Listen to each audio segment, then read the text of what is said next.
We are seeing the Special Immigrations Appeals Commission reviewing her case. We saw in 2021 that the Supreme Court ruled that she should not get her British citizenship given back to her after it was taken away in 2019 because of her decision to go and join ISIS and fight over there and renounce her British passport.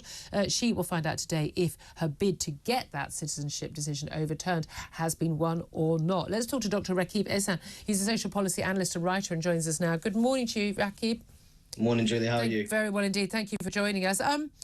Do you want her to get her citizenship back? And if not, why not? And if so, why? Well, I think that one of the main points that I'd really like to make is that her citizenship was revoked on national security grounds. And there'll be many determinants that will be considered in this case in deciding whether or not her citizenship should be restored. I completely understand the decision that was made at the time, but I also feel, Julia, that it was more of a short-term fix. I think we need to have a longer-term solution when it comes to managing situations and cases where British citizens do travel to different countries and join prescribed terrorist organisations. Well, that's the thing. It seems to me the difficulty here is because no one believes that she would actually face justice here. The big debate has been she was 15, she was a child, she was being groomed, she didn't know any better, and therefore she's a victim. The argument being she was 5 years above the legal age of criminality, and criminal responsibility when she went. She was a straight-A student. She was bright. When she was found in that camp by a Times journalist back in 2019, she was very clear. She had no issue whatsoever with what ISIS had done. She'd seen severed heads in bins. No problem. That person would have come to kill us Muslims. I mean, she was very supportive of the caliphate at the time. Big change since, and we've seen, I mean, it's a fascinating documentary looking at her point of view, filmed by, of someone who's very much become an ally. A lot of criticism about that documentary, but I thought very interesting, very worth watching. I'm in the middle ground of I don't think she was groomed. I think she knew what she was doing. I think she's a danger, but she's British. She was born in Britain. She was raised in Britain. She went to school in Britain. She is our problem. She's gone over there.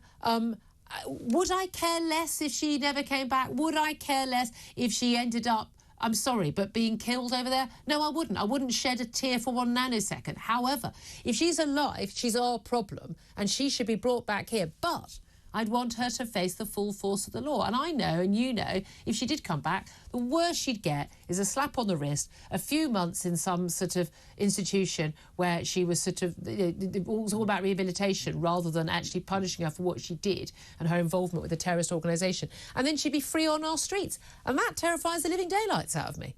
I think it terrifies the living daylights out of a lot of people. And I think that that's one of the main problems, that the prosecution rate for people returning to the UK after joining ISIS is actually very low. Yeah. And that's largely because there are very serious problems when it comes to collecting evidence in conflict-ridden territories abroad in order to secure those prosecutions. So I've previously made the case that we should modernise our treason laws so that if you were to join a prescribed terror organisation, if you're found guilty of membership of these kind of organisations, that should automatically carry a very serious prison sentence. Yeah, that also means that you preserve the integrity of British citizenship. And I do agree with you that ultimately one of the more unsavoury elements that I found with the citizenship revocation was the UK trying to push her onto Bangladesh, which is her country of origin. But interestingly, no, it's not her country. It's her parents' country of origin. She wasn't born there. She'd never been there. Yeah, I mean, I would consider that, for example, I would say that I'm born and raised in Britain, but my ethnic origin lies in Bangladesh. But the point is that in the documentary, she admits that she didn't even want to be of Bengali descent. She openly says that. And I think that in the post-Brexit environment, we should be looking to strengthen our ties with emerging members of the Commonwealth, not looking to push our problems onto them, including people that have that have a history of joining prescribed terrorist organisations.